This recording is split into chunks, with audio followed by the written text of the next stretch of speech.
Durante la cena con mi hijo, recibí un mensaje de texto. Levántate y vete. No le digas nada a tu hijo. Lo que descubrí después me dejó helada. Mi nombre es Carmen, tengo 68 años, y esa noche de viernes pensé que estaba teniendo una cena normal con mi hijo Alejandro y mi nuera Mónica en su casa de la Colonia del Valle. Llevaba mi postre favorito para los nietos, flan napolitano casero, el mismo que había preparado para Alejandro desde que era pequeño.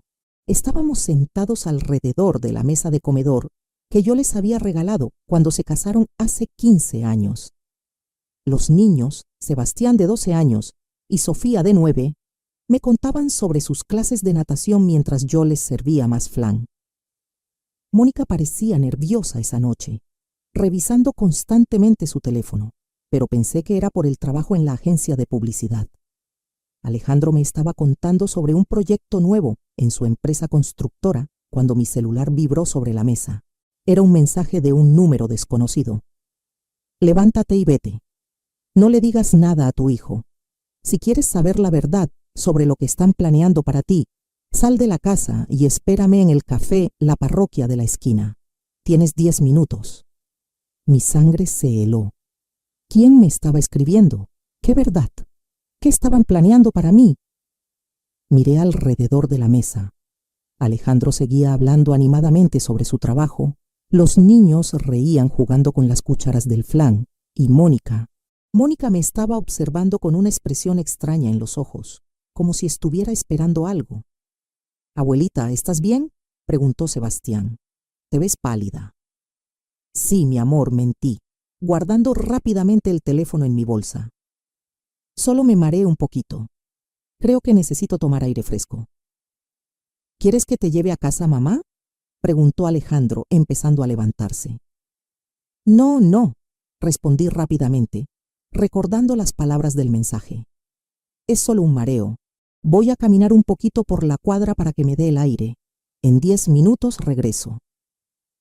Mónica se tensó visiblemente cuando dije eso. «¿Estás segura, suegrita?», me preguntó con voz forzada. «Mejor quédate aquí. Te traigo un té de manzanilla». Pero yo ya estaba poniéndome mi rebozo azul, el que uso para las ocasiones especiales. «No te preocupes, Mónica. Conozco esta colonia como la palma de mi mano. Vengo caminando aquí desde que ustedes se casaron. Salí de esa casa con el corazón latiendo tan fuerte que pensé que se me iba a salir del pecho. El café La Parroquia estaba a solo una cuadra, pero esa caminata se sintió como la más larga de mi vida. ¿Quién me había enviado ese mensaje? ¿Por qué tenía que salir sin decirle nada a Alejandro? ¿Qué verdad era tan terrible que no podía escucharla frente a mi propio hijo? Cuando llegué al café, una mujer de aproximadamente 40 años se levantó de una mesa del rincón y me hizo señas. Era morena, elegante, con un vestido negro y expresión muy seria. «¿Señora Carmen?», me preguntó cuando me acerqué. «Sí, soy yo. ¿Usted me mandó el mensaje?». «Sí, mi nombre es Lucia y trabajo en el despacho de abogados donde su nuera Mónica ha estado yendo las últimas semanas». Mi mundo comenzó a tambalearse. «Siéntese, por favor», me dijo Lucía, señalando la silla frente a ella. «Lo que tengo que decirle va a cambiar su vida para siempre. Sigue mi historia hasta el final y comenta la ciudad desde donde me estás viendo para saber qué tan lejos ha llegado mi relato». Lo que esa mujer me reveló esa noche sobre la conspiración que mi propia familia estaba planeando contra mí fue algo que jamás imaginé que pudiera pasar. Me senté frente a Lucía con las manos temblando. El café estaba casi vacío a esa hora de la noche. Solo quedábamos nosotras y una pareja joven en la mesa del fondo. La música de mariachi sonaba bajito desde las bocinas, pero yo apenas podía escuchar nada que no fuera el latido de mi propio corazón. «Señora Carmen», comenzó Lucía con voz suave pero seria, «antes de contarle lo que sé, necesito que me cuente sobre su situación familiar. ¿Vive usted sola?». «Sí», respondí todavía confundida. «Desde que murió mi esposo Roberto hace 5 años, vivo en mi casa de la colonia Roma Norte, la que compramos cuando Alejandro tenía 10 años. Roberto había sido el amor de mi vida durante 42 años de matrimonio. trabajaba como contador en una empresa de textiles y yo me dedicaba al hogar después de que nació Alejandro. Éramos una familia tradicional, feliz, sin grandes lujos pero sin carencias importantes. ¿Y cómo es su relación con su hijo y su nuera? Suspiré, pensando en los últimos años. Alejandro siempre ha sido un buen hijo. Cuando Roberto murió, él fue el que se encargó de todos los trámites, del funeral, de ayudarme con los papeles del seguro de vida. Viene a visitarme 2 veces por semana, me lleva al doctor, al supermercado. Era cierto, Alejandro había sido mi apoyo durante el duelo. Tenía 38 años cuando su papá murió. Ya era un ingeniero civil exitoso, con su propia empresa constructora. Se había casado con Mónica en 2008, una mujer ambiciosa que trabajaba en publicidad y que siempre me había tratado con respeto, aunque nunca con verdadero cariño. Y económicamente, ¿cómo anda usted de dinero? La pregunta me sorprendió, pero algo en la seriedad de Lucía me hizo responder honestamente. Bien, gracias a Dios. Roberto era muy previsor. Tenemos la casa pagada, tengo mi pensión de viudez, y el seguro de vida que dejó Roberto fue generoso. También tenemos algunos ahorros y unas propiedades que compramos cuando el negocio de construcción de Alejandro estaba comenzando. ¿Propiedades? Lucía se inclinó hacia adelante más interesada. Sí, continué. Hace 10 años, cuando Alejandro comenzó su empresa, necesitaba capital. Roberto y yo decidimos ayudarlo. Vendimos nuestro terreno en Cuernavaca y compramos 2 departamentos en renta aquí en la Roma Norte. Los pusimos a nombre de Alejandro para que él tuviera más propiedades que le ayudaran con los créditos bancarios para sus proyectos. En realidad, habían sido 3 departamentos, pero uno lo vendimos el año pasado para ayudar a Alejandro con un proyecto grande que había tenido problemas de financiamiento. Era normal que los hijos necesitaran ayuda de los padres, ¿no? Los departamentos generan una renta mensual de 25,000 pesos, expliqué. Alejandro me da la mitad y él se queda con la otra mitad como pago por administrarlos. Es un arreglo justo. ¿Y quién maneja sus finanzas, señora Carmen? Alejandro me ayuda con eso, respondí. Él entiende mejor los bancos, los impuestos, esas cosas complicadas que yo no sé manejar. Cada mes me trae un estado de cuenta para que vea cómo están las inversiones. Me explica los movimientos. Lucía tomó notas en una libreta pequeña. ¿Ha firmado usted documentos recientemente? ¿Poderes notariales, testamentos, cambios en propiedades? Bueno, sí, dije tratando de recordar. Hace como 3 meses Alejandro me dijo que para efectos fiscales era mejor que hiciéramos algunos cambios. Me llevó con un notario, el licenciado Morales, que es amigo suyo. Firmé unos papeles para actualizar mi testamento y unos poderes para que Alejandro pudiera manejar mejor mis cosas si algún día yo me enfermo o ya no puedo hacerlo. ¿Leyó usted esos documentos antes de firmarlos? La pregunta me incomodó. Alejandro me los explicó. Son documentos legales muy complicados, con muchas palabras técnicas que yo no entiendo. Pero él es mi hijo. Confío en él completamente. Lucía me miró con una expresión que me hizo sentir un hueco en el estómago. ¿Y Mónica? ¿Ella participa en estas decisiones financieras? Mónica siempre está presente cuando hablamos de dinero, recordé. Dice que como esposa de Alejandro, ella también debe estar informada sobre las finanzas familiares. De hecho, fue idea suya que fuéramos con el licenciado Morales para actualizar los papeles. Pensando ahora, recordé que Mónica había estado muy insistente con el tema del testamento. Suegrita me había dicho hacía unos meses, usted ya tiene 68 años. Es importante que tenga todo en orden por si algo pasa. No queremos que después haya problemas legales o que el gobierno se quede con lo que usted trabajó toda su vida. Sus palabras me habían asustado un poco. Yo me sentía perfectamente bien de salud, pero ella tenía razón. Era importante tener las cosas en orden. Lucía, le dije, sintiendo que mi voz temblaba, ¿por qué me está preguntando todo esto? ¿Qué es lo que sabe sobre mi familia? Lucía cerró su libreta y me miró directamente a los ojos. Señora Carmen, trabajo como asistente legal en el despacho del licenciado Herrera. Hace 2 semanas, el licenciado Morales, el notario que usted mencionó, llamó a nuestro despacho pidiendo asesoría sobre un caso complejo. Mi respiración se aceleró.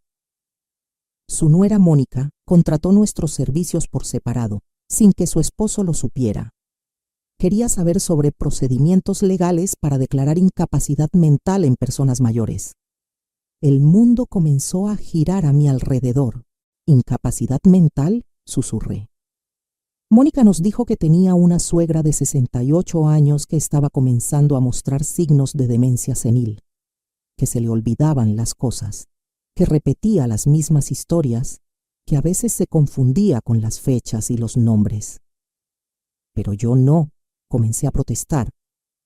Yo sé que usted no tiene ningún problema mental, señora Carmen. Por eso decidí contactarla. Durante las citas que tuvo Mónica en nuestro despacho, mencionó cosas que me hicieron sospechar. Lucía sacó otra libreta de su bolsa. Mónica nos preguntó específicamente sobre los plazos legales. ¿Cuánto tiempo tardaba el proceso? ¿Qué tipo de evidencia médica necesitaba? ¿Qué pasaba con las propiedades una vez que se declaraba la incapacidad? No entiendo, balbuceé. ¿Por qué Mónica estaría preguntando eso? Porque según ella, una vez que usted fuera declarada incapaz, su hijo tendría que hacerse cargo completamente de sus bienes, y ella, como esposa, tendría derecho a participar en las decisiones sobre esas propiedades. Me aferré a la mesa para no caerme de la silla. Pero eso es imposible. Alejandro jamás haría algo así. Él me ama. Señora Carmen, dijo Lucía con gentileza, ¿usted sabe cuánto valen realmente sus propiedades y sus ahorros? Bueno, dudé. Alejandro me dice que la casa vale como 2 millones de pesos y los departamentos tal vez otro millón cada uno. Los ahorros, no estoy segura exactamente. Lucía negó con la cabeza. Señora, su casa en la Roma Norte vale por lo menos 4 millones de pesos.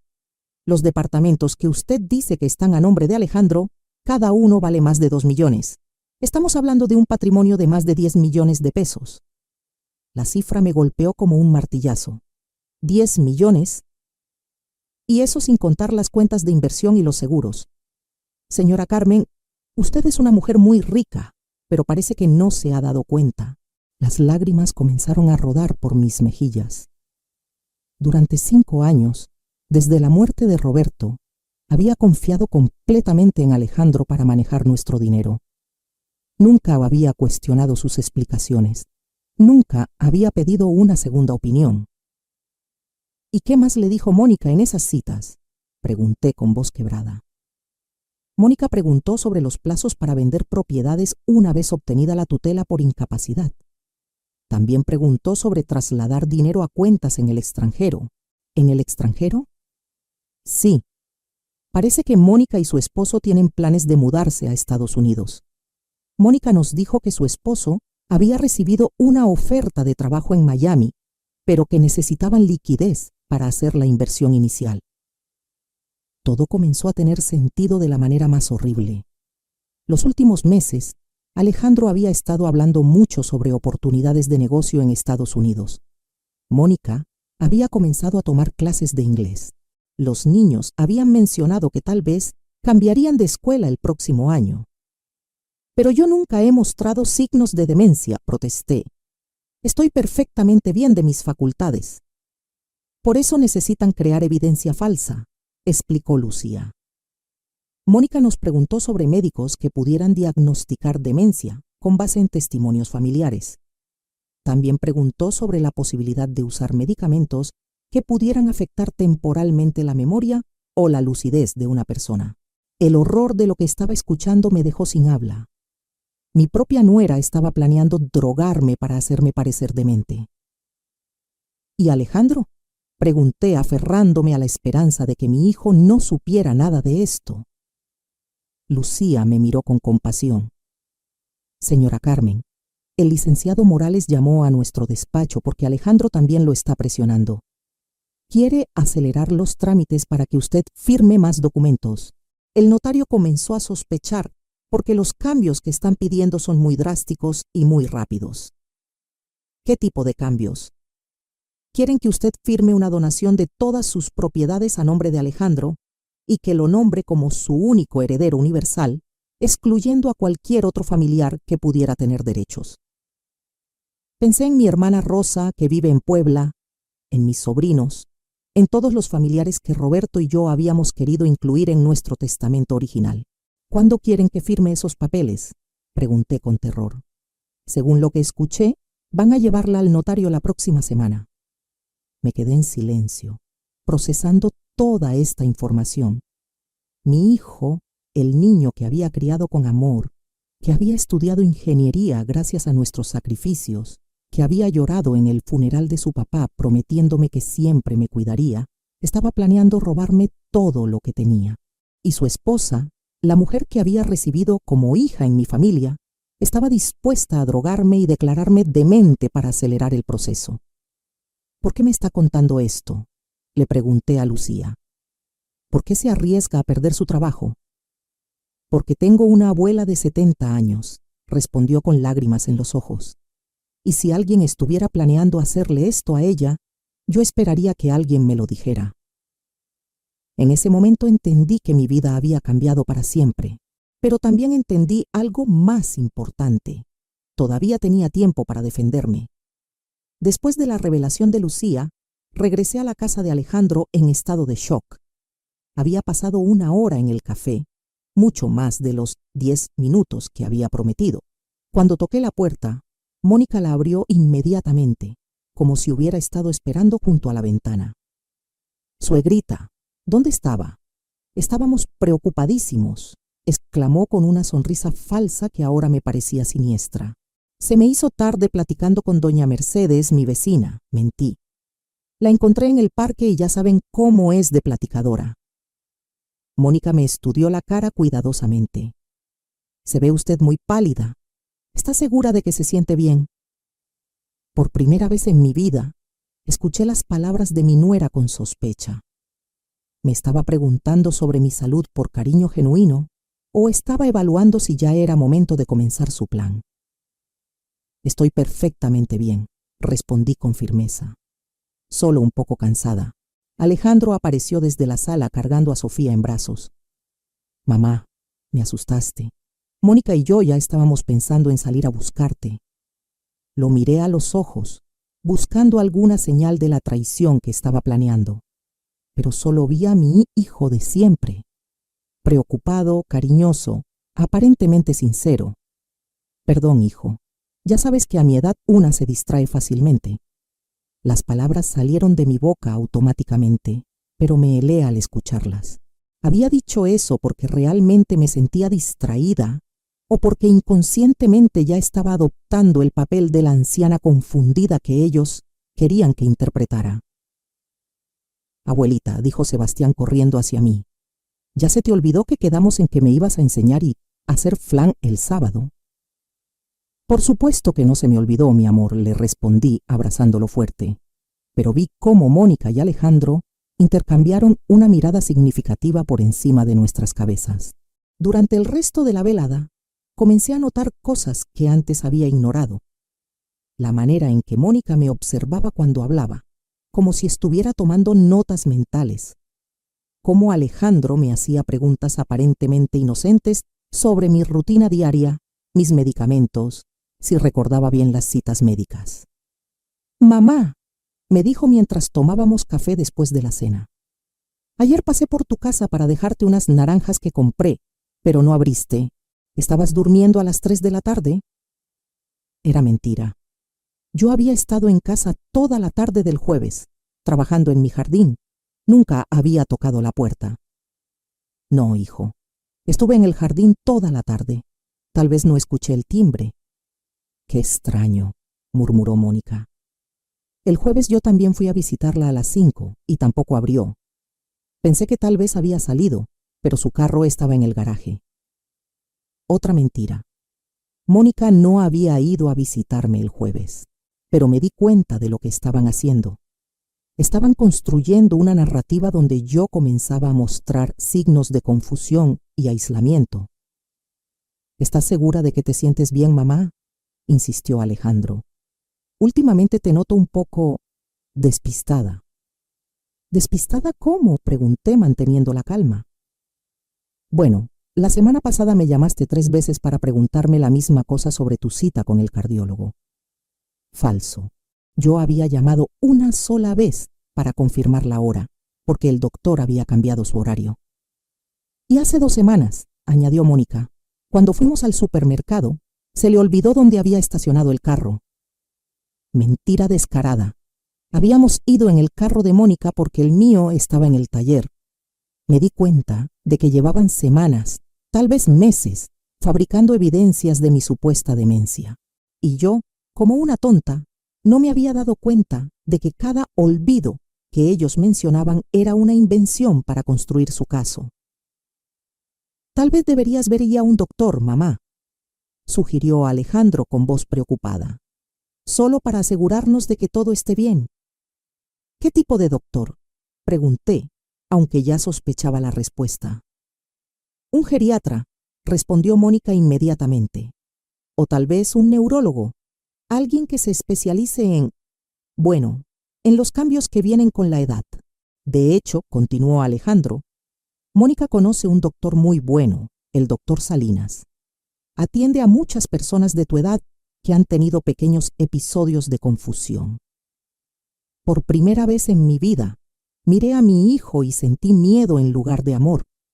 Estaban hablando de mí como si ya fuera una anciana senil, cuando yo me sentía perfectamente lúcida y capaz. No creo que sea necesario, respondí firmemente. Me siento muy bien. Mamá, insistió Alejandro, es solo por precaución. Después de que papá murió, hemos notado que a veces te olvidas de cosas importantes. ¿Cómo qué?, lo desafié.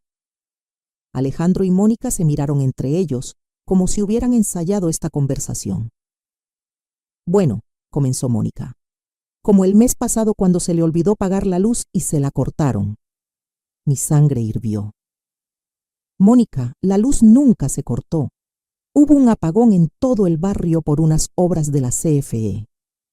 ¿Estás segura, suegrita?, preguntó con una sonrisa condescendiente. Porque yo recuerdo claramente que usted nos habló muy angustiada porque había llegado a su casa y no tenía luz. Era cierto que los había llamado cuando llegué y encontré la casa sin luz, pero había sido por el apagón general, no porque no hubiera pagado el recibo. Sin embargo, la manera en que Mónica estaba recontando la historia hacía que sonara como si yo hubiera tenido un episodio de confusión, o como cuando perdió las llaves de la casa, añadió Alejandro. No las perdí, protesté. Las dejé adentro por accidente cuando salí a regar las plantas del frente. Sí, mamá, pero no recordabas haberlas dejado adentro. Estuviste buscándolas en la bolsa durante 1 hora antes de que se te ocurriera revisar si estaban adentro. La manera en que lo contaba hacía que un incidente perfectamente normal sonara como un signo de demencia.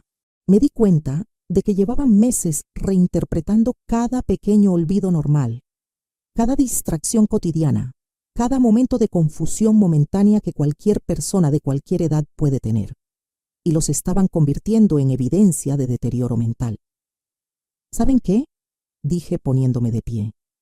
Creo que ya es hora de que me vaya a casa. ¿Quieres que te lleve, mamá?, ofreció Alejandro. No, gracias. Voy a tomar un taxi. ¿Estás segura? Ya es muy tarde y a veces los taxistas... Alejandro, lo interrumpí. He estado tomando taxis en esta ciudad durante más tiempo del que tienes de haber nacido. Creo que puedo manejar un viaje de 20 minutos. Vi cómo mi comentario molestó tanto a Alejandro como a Mónica. Acababa de demostrar que estaba perfectamente lúcida y capaz de tomar decisiones por mí misma. Bueno, dijo Mónica con una sonrisa tensa. Pero por favor llámenos cuando llegue a su casa, para saber que está bien. Por supuesto, besé a mis nietos, abracé a mi hijo y a mi nuera como había hecho miles de veces, pero ahora cada gesto se sentía como una actuación. Ellos actuaban como la familia preocupada, y yo tenía que actuar como si no supiera nada de sus planes. En el taxi de regreso a casa, mi mente trabajaba a toda velocidad. Lucía me había abierto los ojos, pero necesitaba más información. Necesitaba entender exactamente qué habían hecho con mis propiedades, cuánto tiempo tenía antes de que ejecutaran su plan y qué evidencia necesitaba para protegerme. Cuando llegué a mi casa en la Roma Norte, la vi con ojos completamente nuevos. No era solo mi hogar, era una propiedad de 4 millones de pesos que mi hijo y mi nuera querían robar. Revisé cada habitación, cada mueble, cada fotografía familiar. Esta casa había sido mi refugio durante décadas, el lugar donde Roberto y yo habíamos construido nuestra vida, donde habíamos criado a Alejandro con amor y sacrificio. Y ahora mi propio hijo quería arrebatármela fingiendo que yo había perdido la razón. Esa noche no pude dormir. Me quedé despierta hasta muy tarde, pensando en todos los momentos de los últimos meses, donde había notado comportamientos extraños, conversaciones susurradas que se detenían cuando yo entraba a la habitación, miradas que Alejandro y Mónica intercambiaban cuando pensaban que yo no las veía. Todo comenzaba a tener sentido de la manera más dolorosa posible. Al día siguiente, a las 9 de la mañana, sonó mi teléfono. Era Alejandro. «Buenos días, mamá. ¿Cómo amaneciste?» «Muy bien, hijo. Mamá, ayer estuvimos pensando Mónica y yo, y creemos que sería buena idea que fueras con el doctor Salinas esta semana, solo para un chequeo general. Ya te dije que me siento perfectamente bien». «Lo sé, mamá, pero es que, bueno, anoche después de que te fuiste, Sebastián nos comentó algo que nos preocupó». «¿Qué cosa?»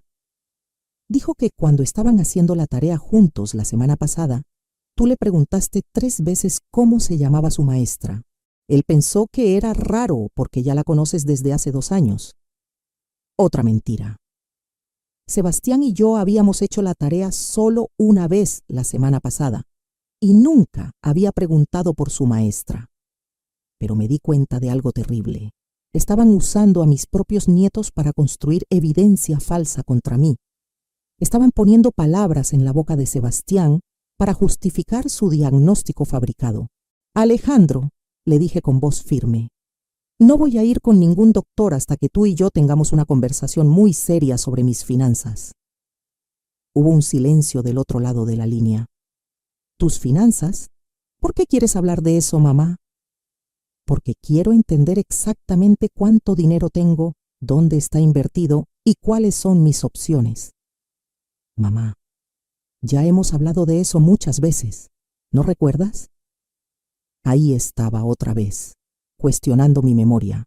«Recuerdo perfectamente nuestras conversaciones», le respondí. «Pero quiero ver documentos oficiales, estados de cuenta de los bancos, escrituras de las propiedades, todo». «Claro, mamá. Podemos revisarlo todo. ¿Qué te parece si voy hoy en la tarde y llevamos todos los papeles?» «Perfecto. Y Alejandro, quiero que vengas solo, sin Mónica, sin los niños, solo tú y yo». Hubo otra pausa. «¿Por qué sin Mónica?» «Porque quiero hablar contigo de hombre a hombre, de hijo a madre, sin distracciones». Cuando colgué el teléfono tenía las manos temblando. Pero no era de miedo, era de rabia. Durante 5 años había confiado ciegamente en mi hijo, y él había usado esa confianza para planear mi destrucción. Pero tenía una ventaja que ellos no sabían. Ahora conocía su plan. Y estaba a punto de demostrarles que la anciana confundida que creían estar manipulando era mucho más inteligente de lo que imaginaban.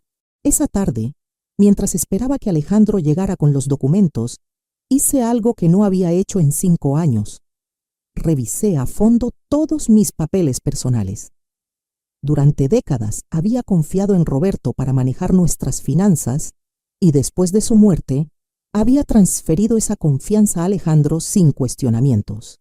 Pero ahora, sentada en mi escritorio con los documentos esparcidos frente a mí, comencé a ver discrepancias que antes había ignorado.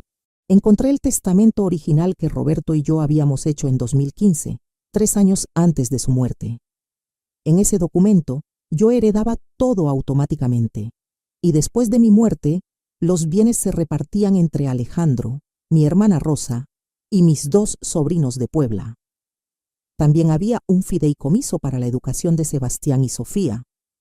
Pero el testamento que había firmado hace 3 meses con el licenciado Morales era completamente diferente.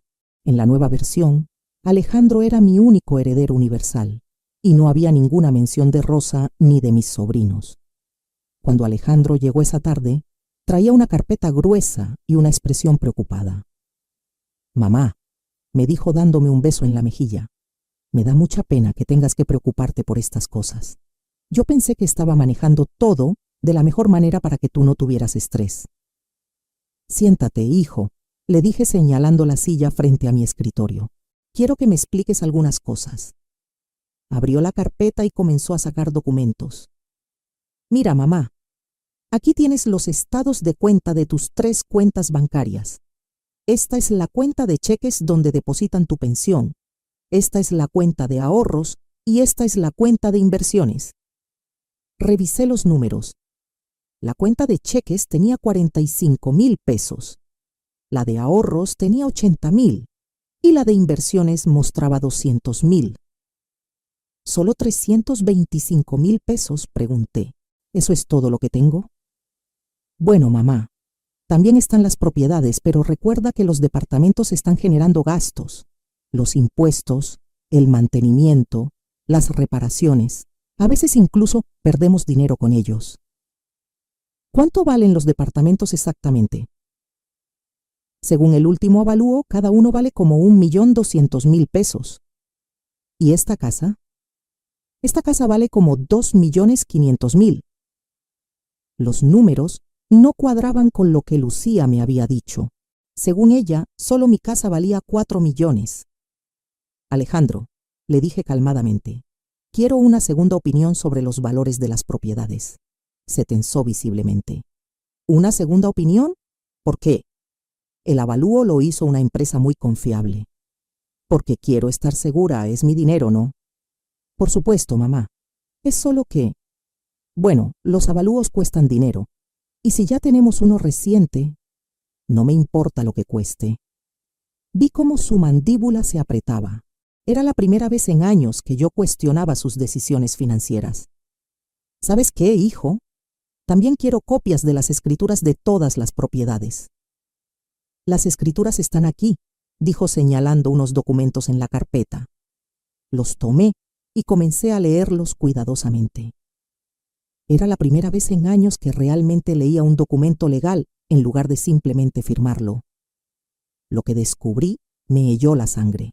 Los departamentos ya no estaban a nombre de Alejandro para facilitar los créditos bancarios como él me había dicho. Estaban a nombre de una empresa llamada Constructora Familiar S.A.D.C.V. ¿Qué es Constructora Familiar?, pregunté. Es mi empresa, mamá. ¿No te acuerdas? Te expliqué que por cuestiones fiscales era mejor crear una empresa para manejar las propiedades de renta. ¿Y quién más forma parte de esta empresa? Bueno, yo soy el director general y Mónica es la subdirectora. Es normal en los matrimonios que ambos esposos participen en los negocios familiares. ¿Mónica tiene poder de decisión sobre mis propiedades? Solo en caso de que a mí me pase algo, respondió rápidamente. Es una medida de seguridad. Continué revisando los documentos. Encontré algo que me hizo sentir náuseas.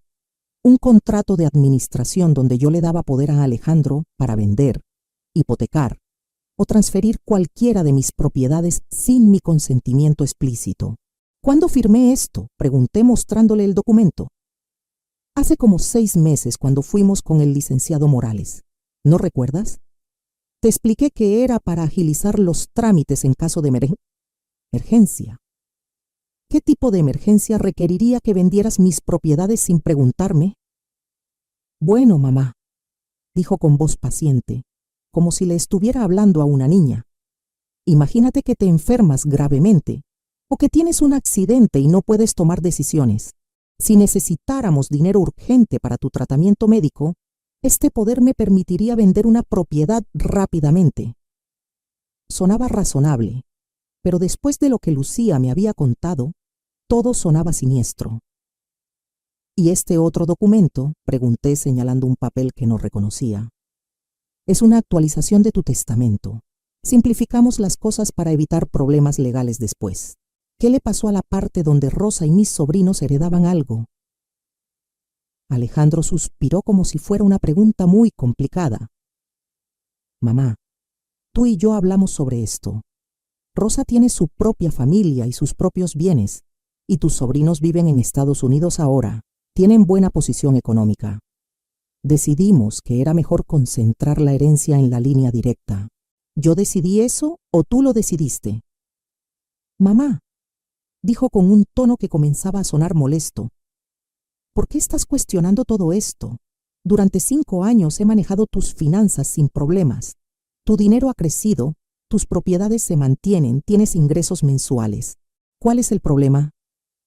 El problema, le dije mirándolo directamente a los ojos, es que acabo de descubrir que mi dinero no ha crecido. Mis propiedades están subvaluadas y mis ingresos mensuales son mucho menores de lo que deberían ser. Se quedó callado por primera vez en toda la conversación. ¿Quién te dijo eso?, preguntó finalmente. Nadie me lo dijo. Yo misma estoy llegando a esas conclusiones. Mamá, dijo levantándose de la silla, creo que estás confundida. Tal vez deberías descansar un poco. Podemos continuar esta conversación mañana cuando estés más calmada. No estoy confundida, Alejandro. Y no necesito descansar, necesito respuestas. ¿Sabes qué?, dijo comenzando a recoger los documentos. Voy a pedirle al contador que prepare un reporte completo para ti. Números detallados, comparativos de mercado, todo. Así podrás ver que todo está en orden. No, le dije firmemente, poniendo mi mano sobre los papeles. Estos documentos se quedan aquí. Son míos. Mamá, necesito las copias originales para nada. Tú tienes copias en tu oficina. Estas se quedan conmigo. Por primera vez en mi vida, vi a mi hijo molestarse conmigo de verdad. Su cara se puso roja y sus ojos brillaron con irritación. Está bien, dijo con voz tensa, pero me preocupa que estés actuando tan sospechosa. No es normal que de repente desconfíes de todo después de tantos años. ¿Sabes qué sí es normal, Alejandro? Que una mujer de 68 años quiera entender exactamente cuál es su situación financiera. Claro, pero es que últimamente te noto muy alterada, muy diferente. Ahí estaba otra vez, cuestionando mi estado mental. ¿Diferente cómo? Más desconfiada, más paranoica, como si creyeras que todo el mundo te quiere hacer daño. ¿Y tú me quieres hacer daño, Alejandro? La pregunta quedó flotando en el aire como una bomba sin explotar. ¿Cómo puedes preguntarme eso?, respondió con voz herida. Soy tu hijo. Todo lo que hago es por tu bien. Entonces no debería molestarte que quiera revisar mis propias finanzas. No me molesta, mintió. Solo me preocupa que estés estresándote innecesariamente. Después de que Alejandro se fue, me quedé sola con los documentos esparcidos sobre mi escritorio. Pero ahora tenía algo que no había tenido en años. Información real sobre mi situación. Y también tenía algo más importante, la certeza absoluta de que mi hijo me estaba mintiendo. Los números no cuadraban, las explicaciones eran inconsistentes, y cada vez que yo hacía preguntas específicas, él trataba de desviar la conversación hacia mi supuesto deterioro mental. Pero lo que más me dolía no eran las mentiras financieras. Era darme cuenta de que mi propio hijo, el niño que había criado con amor incondicional, me veía como un obstáculo que había que remover para obtener mi dinero. Esa noche tomé una decisión que cambiaría todo. No iba a ser la víctima vulnerable que ellos esperaban. Iba a usar cada día de lucidez que me quedara para proteger lo que era mío y para descubrir hasta dónde llegaba su traición. Al día siguiente iba a comenzar mi propia investigación. Y cuando tuviera todas las pruebas que necesitaba, Alejandro y Mónica iban a descubrir que habían subestimado completamente a la mujer que creían poder engañar tan fácilmente. Por primera vez en meses, me fui a dormir sintiéndome poderosa en lugar de vulnerable. No sabía exactamente qué iba a hacer, pero sabía que no me iban a robar sin pelear. Al día siguiente llamé a Lucía al despacho de abogados. Necesitaba ayuda profesional, pero tenía que ser muy cuidadosa de no levantar sospechas. Lucía, le dije cuando contestó, necesito que me ayudes con algo, pero nadie puede saber que estamos en contacto. Por supuesto, señora Carmen, ¿qué necesita? Quiero que me recomiendes un valuador independiente para mis propiedades y también necesito el nombre de un contador que pueda revisar mis finanzas sin que mi hijo se entere. Puedo ayudarla con ambas cosas, pero señora Carmen, ¿va a confrontar a su hijo directamente? Todavía no. Primero necesito tener todas las pruebas. Si ellos sospechan que yo sé algo, pueden acelerar su plan. Tiene razón, le mando por mensaje los contactos que necesita. Esa misma mañana contraté al ingeniero Torres para que evaluara mi casa y al contador Jiménez para que revisara mis cuentas bancarias. Les pedí absoluta discreción y les pagué en efectivo para que no hubiera rastro de transferencias bancarias. Durante los siguientes días, actué como la abuela de siempre. Fui a visitar a Sebastián y Sofía, les llevé comida casera, les ayudé con la tarea. Pero ahora cada conversación con Alejandro y Mónica era como caminar sobre hielo delgado. «Suegrita», me dijo Mónica el miércoles mientras tomábamos café. ¿Ya pensó en lo que le dijimos sobre ir al doctor? ¿Cuál doctor?, pregunté fingiendo confusión. El doctor Salinas, el geriatra, para que le haga un chequeo general. Ah, sí. No he tenido tiempo. Es que nos preocupa mucho, insistió. Ayer Alejandro me contó que usted se puso muy nerviosa revisando los papeles financieros. Eso no es normal en usted. No es normal que quiera entender mis propias finanzas. No, suegrita. Usted nunca se había preocupado por esas cosas. Siempre había confiado en Alejandro para manejarlas. Era verdad, pero ahora entendía que esa había sido mi primera equivocación. Bueno, Mónica, a los 68 años una aprende que es mejor estar informada. Pero es que se puso usted tan alterada, continuó. Alejandro llegó a la casa muy preocupado. Dice que usted lo acusó prácticamente de robarle. No lo acusé de nada, solo hice preguntas. Señora Carmen, dijo Mónica usando ese tono condescendiente que ahora reconocía. ¿No cree que tal vez está usted siendo un poquito paranoica? Paranoica. Esa palabra otra vez. Paranoica por querer saber cuánto vale mi casa. Paranoica por desconfiar de su propio hijo después de 5 años de que él ha manejado todo perfectamente. El jueves por la mañana recibí los resultados del valuador. Mi casa valía 4.200.000 pesos, no 2.500.000 como Alejandro me había dicho. Los departamentos valían 2.400.000 cada uno, no 1.200.000. En total, mis propiedades valían más de 9 millones de pesos, no los 5 millones que aparecían en los documentos de Alejandro. El contador Jiménez me dio noticias aún peores. Mis cuentas bancarias habían tenido mucho más dinero durante los últimos años, pero había habido transferencias constantes a cuentas que yo desconocía. Señora Morales, me dijo cuando nos reunimos en su oficina, según los estados de cuenta que conseguí directamente del banco, usted debería tener por lo menos 800.000 pesos en la cuenta de inversiones, no 200.000. ¿A dónde se fue el dinero? Hay transferencias mensuales a una cuenta empresarial, Constructora Familiar S.A., EDC-UMB, la empresa de Alejandro y Mónica. ¿Por cuánto dinero estamos hablando? En los últimos 2 años se han transferido 600.000 pesos de sus cuentas a esa empresa. 600.000 pesos robados de mis propias cuentas, justificados probablemente como gastos de mantenimiento o inversiones. ¿Y hay alguna manera de recuperar ese dinero? Si usted puede demostrar que esas transferencias se hicieron sin su consentimiento o conocimiento, sí se puede recuperar, pero necesitaría pruebas muy sólidas.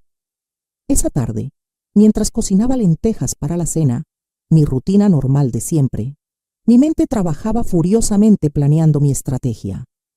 No podía confrontar a Alejandro directamente todavía. Si él sabía que yo había descubierto el fraude, podía acelerar el plan de declararme incapaz mentalmente. Según Lucía, ya tenían todo preparado con el doctor Salinas para hacer el diagnóstico falso. Necesitaba más evidencia, pero también necesitaba proteger lo que me quedaba. El viernes llamé al banco donde tenía mis cuentas. Buenos días, le dije al ejecutivo de cuentas. Quiero hacer algunos cambios en mis cuentas. Por supuesto, señora Morales. ¿Qué tipo de cambios? Quiero cancelar todos los poderes que le di a mi hijo para manejar mis cuentas. ¿Está segura? Según nuestros registros, el señor Alejandro ha estado manejando sus cuentas durante varios años sin problemas. Estoy completamente segura. Necesitaría que viniera personalmente para firmar los documentos de revocación.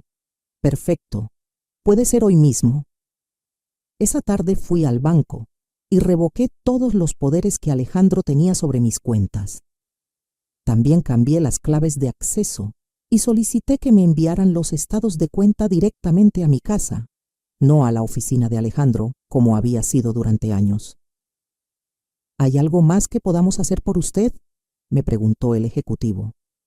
Sí, quiero que pongan una alerta en mis cuentas. Si alguien trata de hacer transferencias o movimientos grandes sin mi presencia física, aquí en el banco, quiero que me llamen inmediatamente a mi teléfono personal. Perfecto, eso se puede hacer. El sábado, Alejandro llegó a mi casa como cada fin de semana. Hola, mamá, ¿cómo has estado? Muy bien, hijo, ¿quieres café? Claro. Oye, mamá, ¿ya pensaste en lo del doctor Salinas? ¿Cuál doctor?, pregunté inocentemente. Alejandro me miró con preocupación exagerada. El geriatra, mamá, el que te recomendamos Mónica y yo. Hablamos de eso hace solo 3 días. Ah, sí, se me había olvidado. Vi cómo sus ojos se iluminaron al escuchar la palabra olvidado. Estaba recopilando evidencia de mis supuestos problemas de memoria. Mamá, eso es exactamente lo que nos preocupa, que se te olviden cosas importantes. Tienes razón, hijo. Tal vez sí debería ir al doctor. Su sonrisa fue inmediata. Perfecto, voy a hacer la cita para esta semana. Está bien. ¿Puedes acompañarme? Por supuesto, mamá. No te voy a dejar ir sola. Esa noche, después de que Alejandro se fue, llamé a Lucía. Lucía, creo que van a acelerar su plan. Alejandro quiere llevarme con el doctor Salinas esta semana.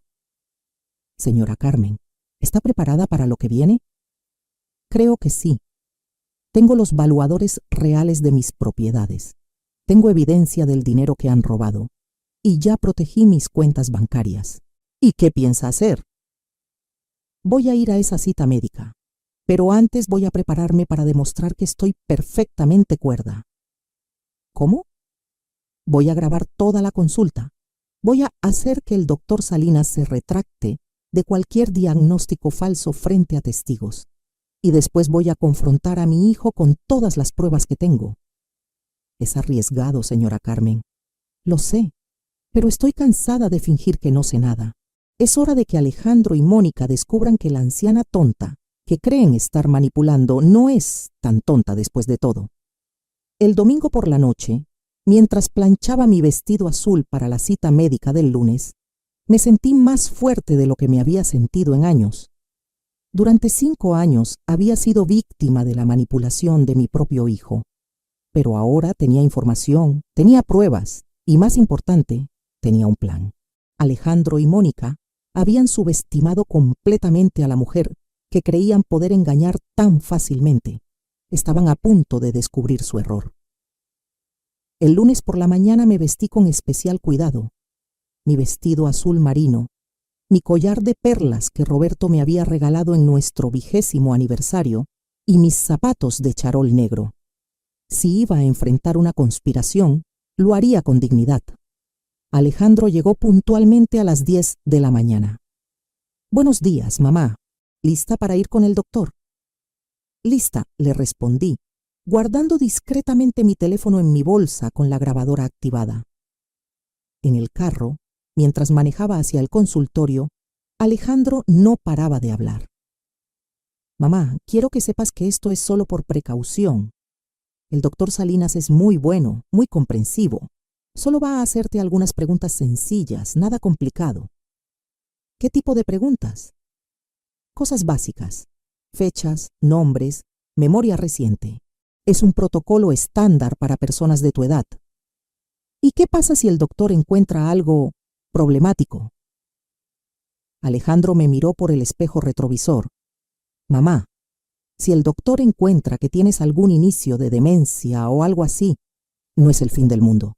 Hay tratamientos, medicamentos, y nosotros estaremos ahí para ayudarte con todo. ¿Ayudarme cómo? Bueno, tal vez tendrías que tomar decisiones sobre tu casa, tus finanzas, cosas que podrían ser demasiado estresantes para ti si no estás al 100% mentalmente. Ahí estaba. La preparación psicológica para que yo aceptara entregarle el control total de mi vida. El consultorio del doctor Salinas estaba en una clínica privada muy elegante en Polanco. Cuando entramos, la recepcionista nos saludó como si ya nos conociera. Señora Morales, el doctor Salinas la está esperando. El doctor era un hombre de unos 50 años, calvo, con lentes dorados y una sonrisa que me pareció falsa desde el primer momento. Señora Carmen, me dijo estrechándome la mano, es un placer conocerla. Su hijo me ha contado mucho sobre usted. ¿Ah, sí? ¿Qué le ha contado? El doctor miró a Alejandro, como buscando permiso para hablar. Me ha contado que ha estado preocupado por algunos cambios en su memoria y su comportamiento. Doctor, intervino Alejandro. Como le expliqué por teléfono, mi mamá últimamente se olvida de cosas importantes. Repite las mismas preguntas. A veces se confunde con las fechas. Entiendo, dijo el doctor tomando notas. ¿Y cuándo comenzaron estos episodios? Hace como 6 meses, mintió Alejandro. Al principio pensamos que era estrés por la muerte de mi papá, que fue hace 5 años, pero últimamente ha empeorado. Cada palabra que salía de la boca de mi hijo era una mentira cuidadosamente construida. Señora Carmen, me dijo el doctor, ¿usted cómo se siente? ¿Ha notado estos cambios que menciona su hijo? Doctor, le respondí con voz clara y firme. Me siento perfectamente bien. Mi memoria está intacta, no tengo confusión mental, y las únicas cosas que he estado cuestionando últimamente son las finanzas de mi familia. Vi cómo Alejandro se tensó en su silla. ¿Problemas financieros?, preguntó el doctor. No problemas, aclaré. Solo quiero entender mejor mis propias inversiones y propiedades. Por primera vez en mi vida estoy revisando personalmente mis estados de cuenta. Mamá, interrumpió Alejandro, pero es que la manera en que lo haces es muy agresiva, muy diferente a como eras antes. ¿Agresiva por hacer preguntas sobre mi propio dinero? No agresiva, se corrigió rápidamente, sino desconfiada, como si creyeras que yo te estoy engañando. ¿Me estás engañando, Alejandro? La pregunta cayó como una bomba en el consultorio. El doctor dejó de escribir. Alejandro se puso rojo y por primera vez desde que había empezado esta farsa, hubo silencio total. Mamá, dijo Alejandro finalmente, ¿cómo puedes preguntarme eso? Es una pregunta simple, hijo. ¿Me estás engañando con mis finanzas? Por supuesto que no. Entonces no te molestará que te diga que mandé evaluar mi casa independientemente y que vale 4.200.000 pesos, no 2.500.000 como tú me dijiste. El color se le fue de la cara completamente. ¿Tú mandaste evaluar la casa? Sí, y también los departamentos. Cada uno vale 2.400.000, no 1.200.000. El doctor Salinas nos miraba alternadamente, claramente confundido por el rumbo que había tomado la consulta. Señora Carmen, intervino, estas discrepancias son las que la tienen preocupada. Doctor, estas no son discrepancias, son mentiras. Mi hijo me ha estado mintiendo sobre el valor de mis propiedades durante años. Mamá, dijo Alejandro con voz desesperada, los avalúos pueden variar mucho dependiendo de quién los haga. ¿Y qué me dices de los 600.000 pesos que han desaparecido de mis cuentas bancarias? El silencio ahora era ensordecedor. ¿600,000 pesos? Preguntó el doctor. Sí, doctor. Durante los últimos 2 años, mi hijo ha transferido 600,000 pesos de mis cuentas personales a su empresa, sin mi conocimiento explícito. Alejandro estaba sudando visiblemente. Mamá, ese dinero se usó para mantenimiento de las propiedades, para 600,000 pesos de mantenimiento en 2 años, para 2 departamentos. Señora Carmen, dijo el doctor Salinas claramente incómodo, creo que estos asuntos familiares están fuera del alcance de una consulta médica. Tiene razón, doctor, pero lo que sí está dentro de su alcance es evaluar si estoy mentalmente capacitada para manejar mis propias finanzas.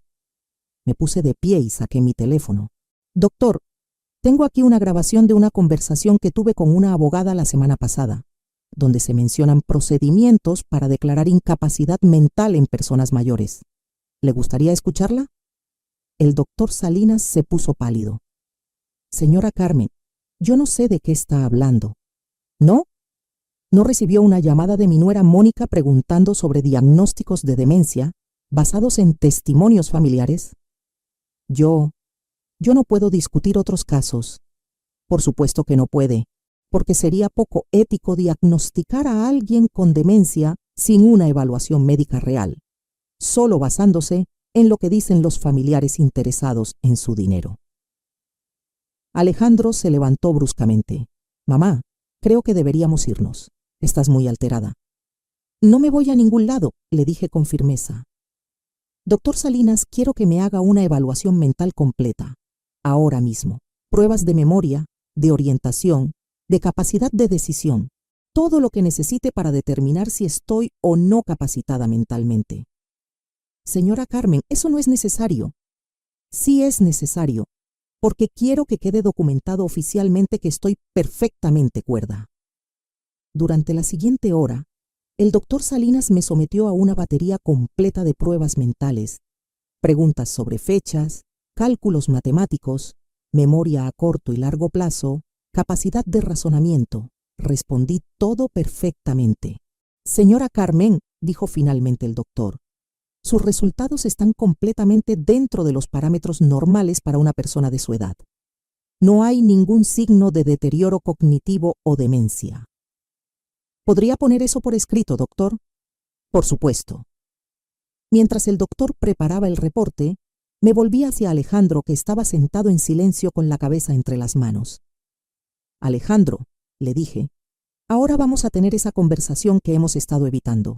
Mamá, yo puedo explicar. No necesitas explicar nada. Sé exactamente lo que has estado haciendo. Has estado robando mi dinero durante años, subestimando mis propiedades y planeando declararme incapaz mentalmente para quedarte con todo. Eso no es verdad. ¿No es verdad?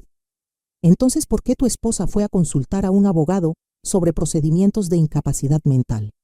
Alejandro finalmente me miró a los ojos y por primera vez vi algo que nunca había visto antes en la cara de mi hijo. Culpa genuina. Mamá, susurró, las cosas se nos salieron de control. Teníamos deudas, problemas con la empresa, y eso te daba derecho a robarme. No te estábamos robando. Íbamos a devolverte todo cuando el negocio mejorara. ¿Cuándo? ¿Después de declararme demente y quitarme mis propiedades? Ese nunca fue el plan real. Era exactamente el plan. Exploté por primera vez. Tu esposa ya tenía citas con abogados, ya tenían preparado al doctor, ya habían calculado cuánto tiempo les tomaría. El doctor Salinas carraspeó incómodamente. Señora Carmen, aquí tiene su evaluación médica completa. Certifico que usted está en plenas facultades mentales. Tomé el documento y lo guardé cuidadosamente en mi bolsa. Gracias, doctor. Y espero que en el futuro sea más cuidadoso sobre los casos que acepta.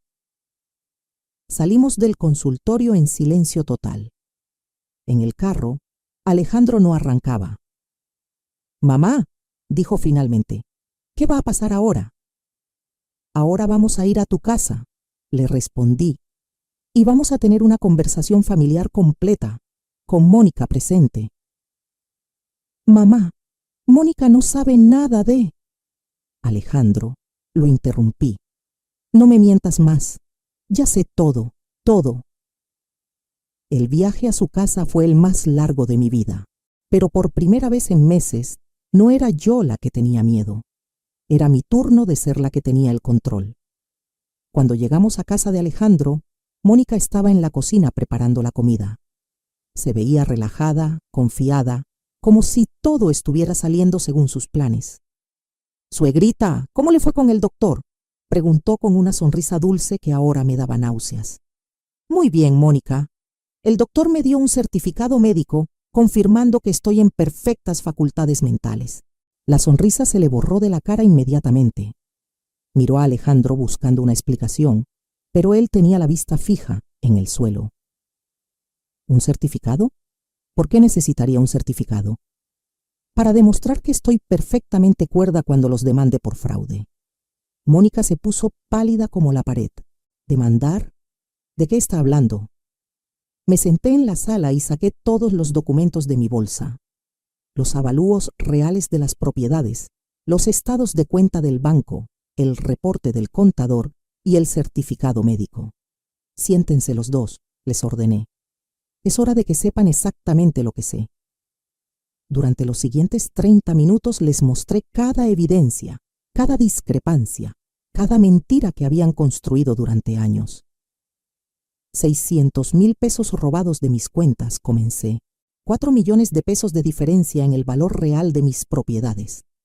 Una empresa creada para manejar mis bienes sin mi consentimiento informado. «Suegrita», interrumpió Mónica con voz temblorosa, «debe haber un error». «El único error fue confiar en ustedes», le respondí. «Mónica, tengo grabaciones de tu abogada contando sobre tus consultas para declararme incapaz mentalmente. Tengo evidencia de que planeas mudarte a Estados Unidos con mi dinero». «¿Grabaciones?», susurró.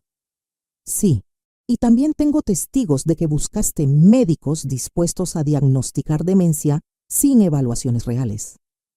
Alejandro finalmente habló. «Mamá, todo esto comenzó porque teníamos problemas económicos graves. La empresa estaba quebrando, debíamos dinero a los bancos. ¿Y eso les daba derecho a robarme?». «No te estábamos robando», insistió Mónica. «Solo tomamos prestado dinero que de todas formas iba a ser de Alejandro cuando yo muriera», completé la frase, «o cuando me declararan demente». «Nunca quisimos lastimarte, mamá», dijo Alejandro con lágrimas en los ojos. «Solo necesitábamos tiempo para arreglar nuestros problemas. Tiempo que pensaban ganar haciéndome pasar por loca». En ese momento llegaron Sebastián y Sofía de la escuela. Corrieron hacia mí como siempre. «Abuelita, ¿por qué están todos tan serios?», preguntó Sebastián. Miré a mis nietos y sentí que el corazón se me partía. Ellos no tenían culpa de nada, pero iban a sufrir las consecuencias de las acciones de sus padres. «Niños», les dije, «necesitan ir a su cuarto a hacer la tarea. Los adultos necesitamos terminar de hablar». Después de que los niños se fueron, continué con mi revelación. Esta mañana, antes de ir al médico, fui al banco y revoqué todos los poderes que Alejandro tenía sobre mis cuentas. También contraté a un abogado especialista en fraude financiero.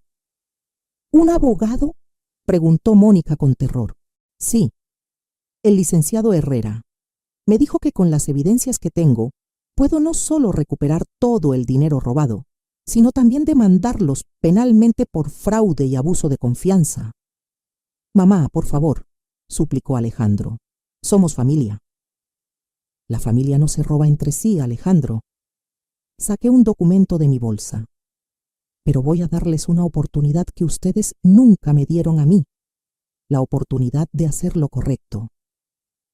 «¿Qué quiere decir?», preguntó Mónica. «Tienen 2 opciones. Primera opción, los demando penalmente. Con las pruebas que tengo, probablemente vayan a la cárcel por fraude.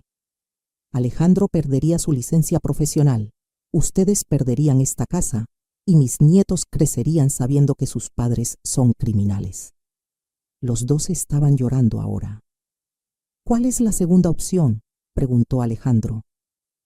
«Me devuelven cada peso que me robaron. Todos los 600,000 pesos, con intereses. Transfieren de vuelta a mi nombre las propiedades que pusieron en su empresa y firman un documento renunciando a cualquier herencia futura. ¿Renunciar a la herencia?, preguntó Mónica horrorizada. Sí. Ustedes demostraron que no merecen heredar nada mío. Cuando yo muera, mis bienes irán a mis nietos en un fideicomiso que ustedes no podrán tocar hasta que ellos cumplan 25 años. Pero mamá, protestó Alejandro, ¿cómo vamos a pagar 600,000 pesos? No tenemos ese dinero. Ese es su problema. Pueden vender esta casa, pueden pedir préstamos, pueden trabajar doble turno, pero me van a pagar cada centavo. ¿Y si no podemos?, preguntó Mónica. Entonces los demando y van a la cárcel. Les di 3 días para decidir. Durante esos 3 días no supe nada de ellos, pero el viernes por la tarde, Alejandro apareció en mi casa con documentos en la mano. Mamá, me dijo con voz derrotada, aceptamos tus términos. ¿Todos? Todos. Vamos a vender nuestra casa para pagarte. Ya hablamos con un agente inmobiliario. ¿Y Mónica está de acuerdo? Mónica se va a ir con su hermana a Mérida por un tiempo. Necesita procesar todo esto. Era la primera buena noticia que había recibido en meses. ¿Y los niños? Van a quedarse conmigo. No quiero separarlos de su escuela, de sus amigos. Alejandro, le dije, quiero que entiendas algo muy claramente. Si alguna vez, de cualquier manera, tratas de manipular o engañar a tus hijos como me hiciste a mí, no habrá segunda oportunidad. ¿Entendido, mamá? 6 meses después, mi vida había cambiado completamente. Recuperé todo mi dinero, más los intereses correspondientes. Alejandro vendió su casa y se mudó a un departamento más pequeño con los niños. Mónica efectivamente se fue a Mérida y nunca regresó. Sebastián y Sofía vienen a visitarme todos los fines de semana. Al principio estaban confundidos por la separación de sus padres, pero con el tiempo comenzaron a entender que su abuela había tenido que defenderse de algo muy malo. Abuelita, me dijo Sebastián hace unas semanas, mi papá dice que usted es la mujer más inteligente que conoce. ¿Eso dice? Sí. Dice que él cometió un error muy grande, pero que usted le enseñó que los errores tienen consecuencias. Alejandro y yo estamos reconstruyendo nuestra relación lentamente. Ya no es la relación ciega de confianza que teníamos antes, pero tal vez eso esté bien. Ahora es una relación basada en respeto mutuo y honestidad. Él viene a visitarme una vez por semana y siempre trae todos los documentos financieros que maneja para mí. Todo transparente, todo explicado al detalle. ¿Me perdonas, mamá?, me preguntó el mes pasado. Te perdono, le respondí, pero nunca voy a olvidar lo que pasó. Y espero que tú tampoco lo olvides.